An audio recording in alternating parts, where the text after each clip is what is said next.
Okay, I will be reading Insurgent, Chapter 1 today. Um, I'm using a different setup. Um, I'm using a desktop this time, so tell me if you like it better. Um, but I'll be reading Insurgent by Veronica Roth. I did a book review, go check that out. It's pretty cool, according to me. It's from me. Okay, Chapter 1. I wake with his name in my mouth. Will. Before I open my eyes, I watch him crumple to the pavement again, dead. My doing. Tobias crouches in front of me, his hand on my left shoulder. The train car bumps over the rails. Marcus, Peter, and Caleb stand by the doorway. I take a deep breath and hold it in to attempt to relieve some of the pressure that is building in my chest. An hour ago, nothing that happened felt real to me. Now it does. I breathe out, and the pressure is still there. Tris, come on, Tobias says, his eyes searching mine. We have to jump. It is too dark to see where we are, but if we're getting off, we're probably close to the fence. Tobias helps me to my feet and guides me towards the doorway. The others jump off, one by one. Peter first, then Marcus, then Caleb. I take Tobias's hand. The wind picks up as we stand at the edge of the car opening like a hand pushing me back towards safety, but we launch ourselves into the darkness, landing hard on the ground. The impact hurts, and the bullet wound in my shoulder. Oh, it hurts the bullet wound in my shoulder. I bite my lip to keep from crying out and search for my brother. Okay, I say when I see him in the grass a few feet away, rubbing his knee. He nods. I hear him sniff like he's fending off tears, and I have to turn away. We landed in the grass near the fence, several yards away from the worn path that the Amity trucks travel to deliver food to the city, and the gates that led them out, and the gates that lets them out. The gates that are currently shut, locking us in. The fence towers over us, too high and flexible to climb over, too sturdy to knock down. There are supposed to be dauntless guards here, says Marcus. Where are they? They're probably under the simulation, Tobias says. And now, he pauses. Who knows where, doing who knows what.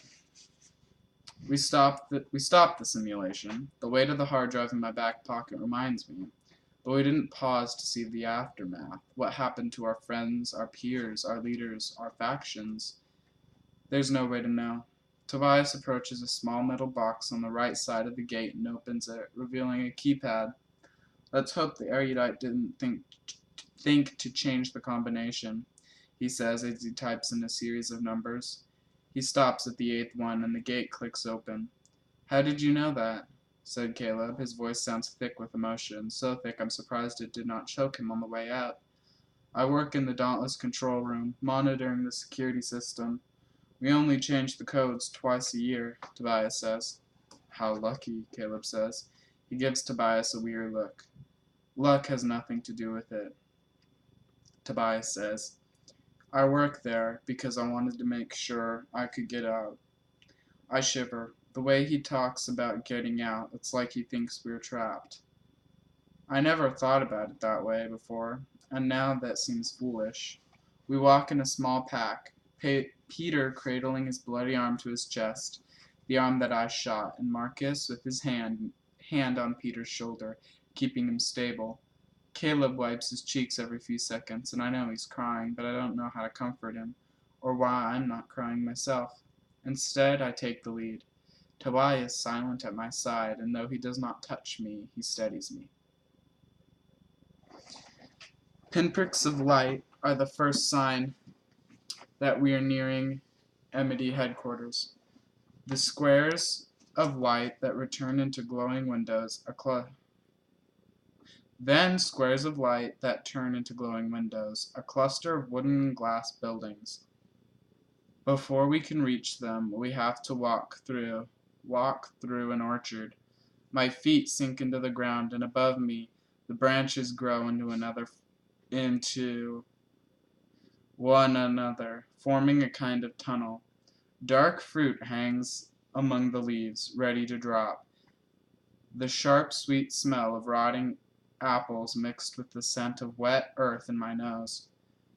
When we get close, Marcus leaves Peter's side and walks in front. I know where to go, he says. He leads us past the first building to the second one on the left. All the buildings except the greenhouses are made of the same dark wood, unpainted, rough, and I hear laughter through an open window.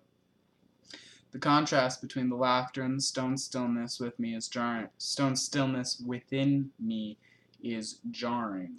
Marcus opens one of the doors. I would have been shocked at the lack of security.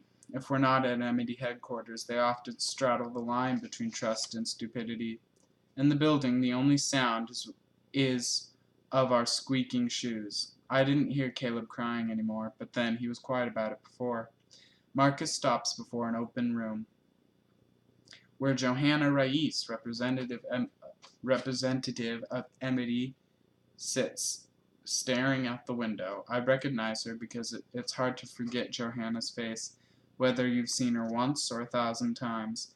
A scar stretches in a thick line from just above her right eyebrow to her lip, rendering her blind in one eye, giving her a lisp when she talks. So, that's this eyebrow down, I think there. So I think it comes down and like hits her lip.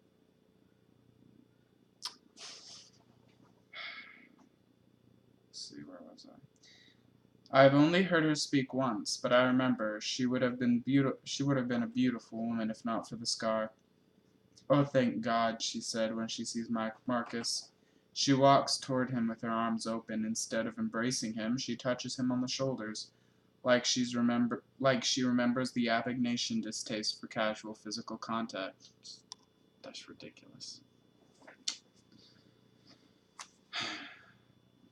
The other members of your party just got here a few hours ago, but they weren't sure if you made it, she says. She is referring to the group of Abignation who were with my father and Marcus in the safe house. I didn't even think to worry about them. She looks over Marcus's shoulder, first at Tobias, then Caleb, then me, then Peter. Oh my, she says, her eyes lingering on the blood-soaking Peter's shirt. I'll send for a doctor. I can grant you all permission to stay the night, but tomorrow our community must decide together, and she eyes Tobias and me. They will likely not be enthusiastic about the dauntless presence in our compound.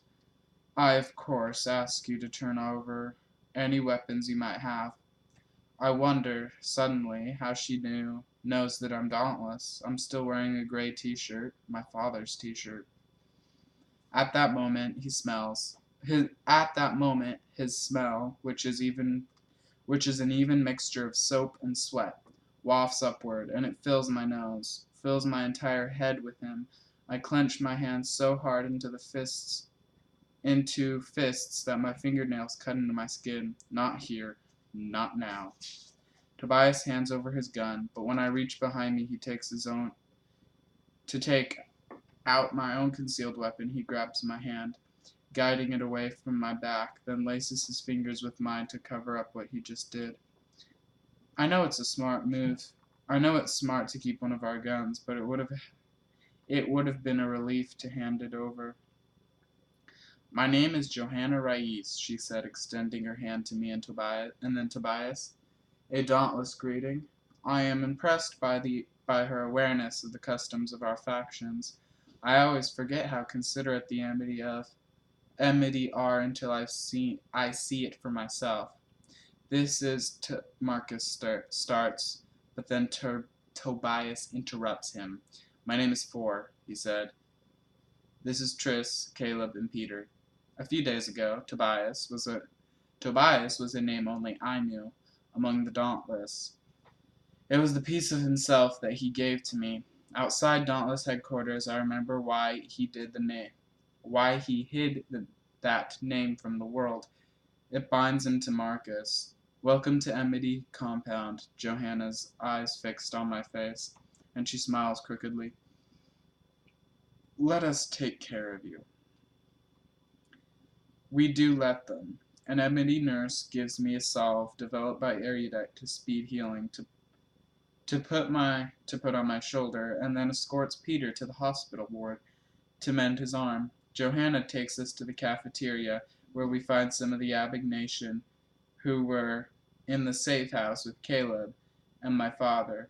Susan is here, and some of our old neighbors, and rows of wooden tables as long as the room itself. They greet us, especially Marcus,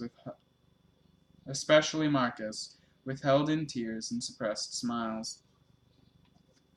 I cling to Tobias's arm. I sag under the weight of the members of my parents' factions, their lives, their tears. One of the Abignation puts a cup of steaming liquid under my nose and says, "Drink this. It will help you sleep as it helped some of the others sleep. No dreams." The liquid is pink-red like strawberries. I grab a cup and drink it fast. For a few seconds, the heat from the liquid makes me feel like I'm full of something again, and as I drain the last drop from the cup, I feel myself relaxing. Someone leads me down the hallway to a room with a bed in it. That is all. Alright, I hope you liked the video. That's the end of that chapter. Let's see. Please subscribe to my channel, comment, like, and keep up to date with those videos. I'm thinking of maybe doing a React video next. I'm gonna try and figure that out. Because I can do that on a desktop much easier, and yeah, so I think I will try that. I think I will try a React video. And so, like I said, please subscribe, comment, like, and see the next video. Keep up to date and watch those videos.